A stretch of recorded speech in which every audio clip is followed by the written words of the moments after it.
आमतौर पर हमारी आर्म्ड फोर्सेस का कोई व्यक्ति या कोई ग्रुप जब एवरेस्ट या और सफल माउंटेनियरिंग के बाद लौटता है तो मेरी यह कोशिश रहती है कि मैं उनसे मिलूं। कोई अथाह समुद्र को मापते हुए मिशन को पूरा करता है, तब भी मैं उनसे मिलता हूं, उन सबको मैं बधाई देता हूं। ऐसे में जब हमारे देश का लाल अंतरिक्ष की असीमित ऊंचाइयों को छूकर लौटे और आसमान में भारत का नाम रोशन करे, तो मैं भला उनसे मिलने और उनके सम्मान करने से कैसे चूक सकता हूं।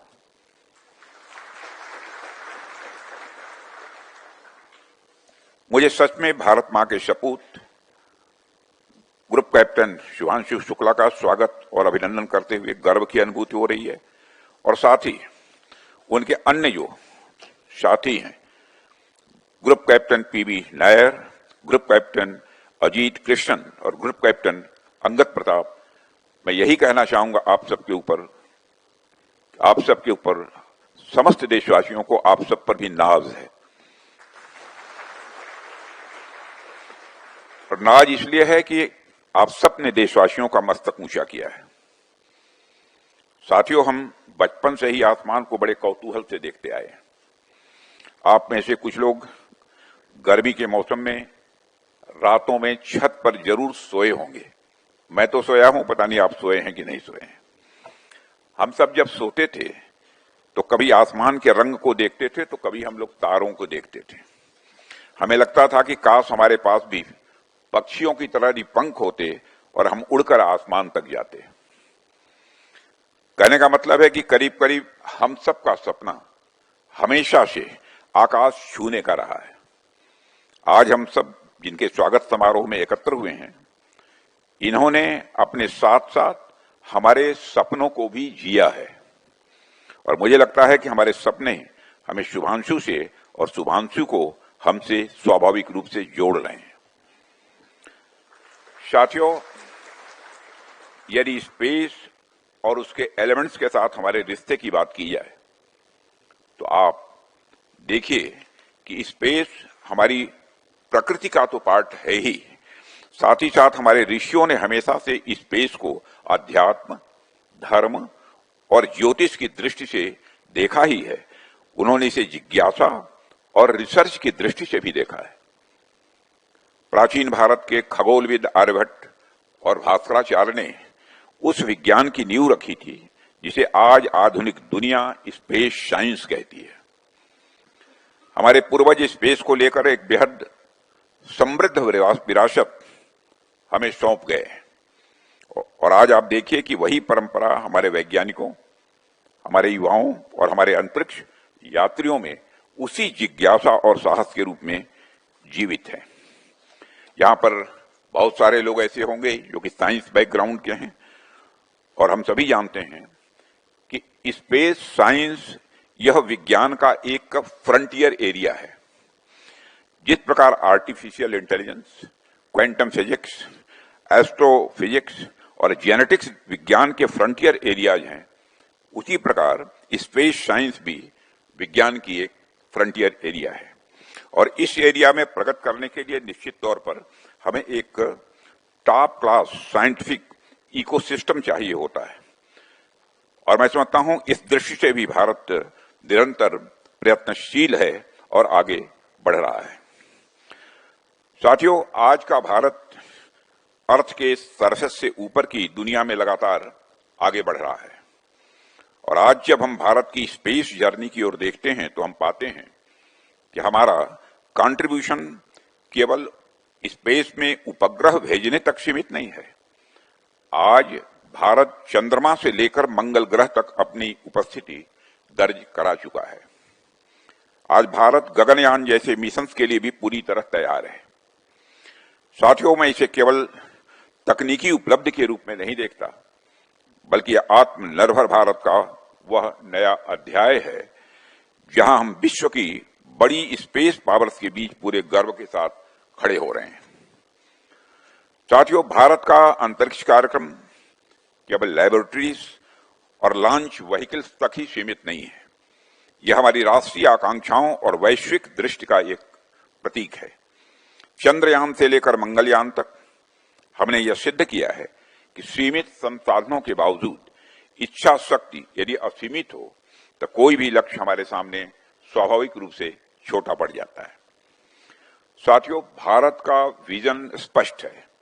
भारत स्पेस को केवल रिसर्च के क्षेत्र के रूप में नहीं देखता है, बल्कि हम इसे आने वाले कल की इकोनॉमी, सिक्योरिटी, एनर्जी और ह्यूमैनिटी के फ्यूचर के रूप में भी देखते हैं।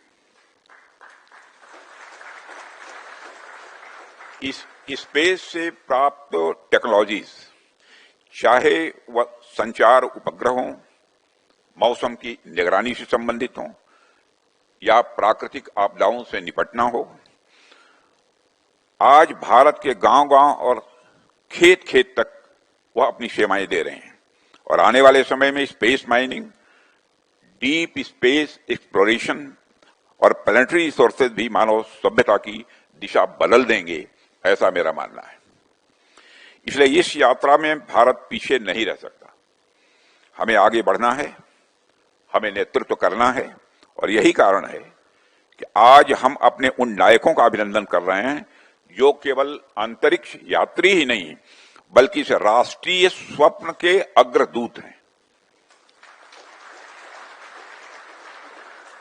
और मुझे यह भी बताया गया है कि आज से 40 साल पहले जब राकेश शर्मा भारत का प्रतिनिधित्व करते हुए अंतरिक्ष में गए थे तो उसके कुछ ही समय बाद शुभांशु शुक्ला का जन्म हुआ था।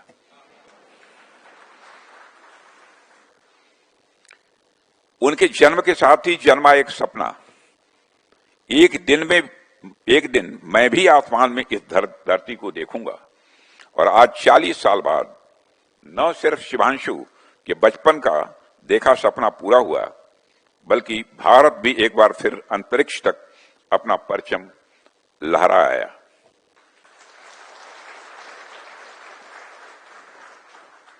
और मैं जिस पार्लियामेंट्री कॉन्स्टिट्यूंसी लखनऊ से आता हूं, शुभांशु शुक्ला वहीं के रहने वाले हैं। ये हमारे वोटर भी हैं। साथियों, जब हम स्पेस की बात करते हैं तो हमें यह याद रखना चाहिए कि मानव शरीर मूल रूप से टेरेस्ट्रियल एनवायरनमेंट के लिए ही बना है, यानी हम सिर्फ धरती पर रहने के लिए बने हैं। इसलिए जब कोई मनुष्य अंतरिक्ष में जाता है तो स्वाभाविक रूप से उसे माइक्रोग्रेविटी, रेडिएशन एक्सपोजर, आइसोलेशन और कन्फाइंड एनवायरनमेंट जैसी कई चुनौतियों का सामना उसे करना पड़ता है। और इसके अलावा स्पेस मिशन पर जाने वालों को कई प्रकार की साइकोलॉजिकल और साथ ही साथ फिजियोलॉजिकल भी जो चेंजेज हैं उनका भी सामना करना पड़ता है। कई बार लॉन्ग ड्यूरेशन मिशंस में एस्ट्रोनॉट्स के रेजिलियंस और वेलबींग को बनाए रखना भी एक बहुत बड़ी चुनौती हो जाती है। इसलिए एक अंतरिक्ष यात्री के लिए फिजिकली, मेंटली और इमोशनली और साइकोलॉजिकली अपने आप को तैयार रखना यह बहुत ही आवश्यक हो जाता है।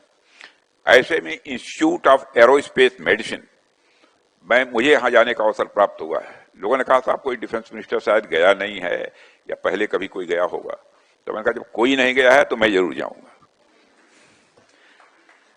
और ऐसे में इंस्टीट्यूट ऑफ एरोस्पेस मेडिसिन ने एक अंतरिक्ष यात्री को ट्रेन करने में बहुत महत्वपूर्ण भूमिका निभाता है। मैं कुछ समय पहले वहां गया भी था। उनके इक्विपमेंट और वहां की ट्रेनिंग का माहौल मुझे बहुत ही इंप्रेसिव लगा। और हमारे साथ जो लोग बैठे, मैंने उनसे चर्चा भी की थी।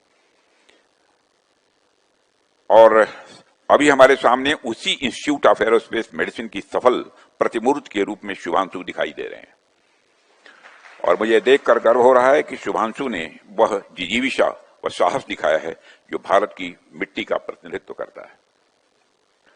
और मैं मानता हूं कि हमारे शेष जो तीनों हैं, बस अवसर मिल गया होता तो शायद ये भी किसी से कम नहीं थे। यही कारण है कि शुभांशु शुक्ला जैसे व्यक्तित्व हम सबके लिए गर्व का विषय है। मुझे जानकारी दी गई कि सामान्यतः एस्ट्रोनॉट्स की ट्रेनिंग प्रक्रिया 2 से 2.5 वर्ष तक चलती है। क्यों डॉक्टर साहब, सही है? लेकिन शुक्ला जी ने अपनी लगन और समर्पण से इसे मात्र 2.5 महीने में पूरा कर दिया। मैं समझता हूं यह उपलब्धि न केवल उनकी व्यक्तिगत क्षमता का प्रमाण है, बल्कि हम भारतवासियों के परिश्रमी मन का भी यह प्रतीक है, उसको भी सिंबलाइज करता है। आमतौर पर एक रक्षा मंत्री के रूप में जब भी मैं रक्षा क्षेत्र से जुड़े हुए किसी संस्थान में जाता हूं, तो मैं उनसे सिविल और मिलिट्री फ्यूजन की बात भी मैं करता हूं।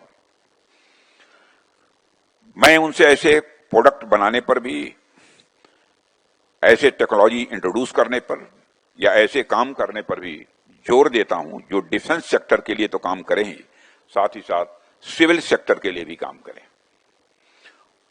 शिवांशु शुक्ला उसी सिविल मिलिट्री फ्यूजन के प्रतीक हैं।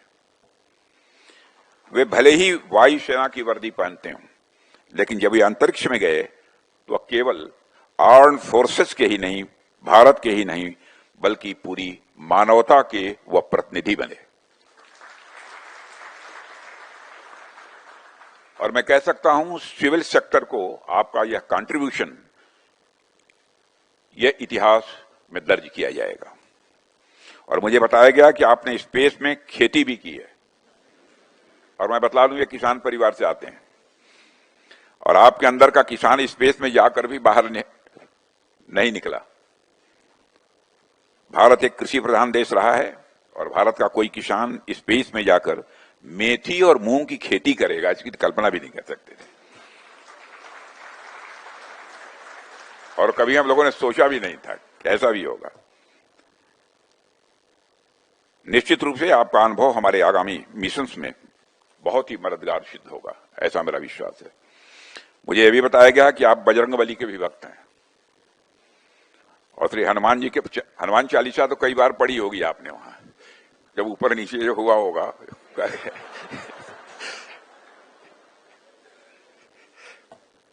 और हनुमान जी के बारे में तो कहा जाता है कि बाल्यावस्था में भी उन्होंने सूर्य देव को फल समझकर निगलने का प्रयास किया था, और वह कथा केवल एक मिथक नहीं, बल्कि जिज्ञासा, साहस और असीम ऊर्जा का यह प्रतीक है। आज वही भारत भूमि जहां ऐसे देवताओं की लीलाएं हमारी कथा और हमारी कहानियों में हैं, वहां से निकला हनुमान जी का ही एक भक्त आसमान की ऊंचाइयों को छूकर लौटा है और हम सभी के बीच में मौजूद है।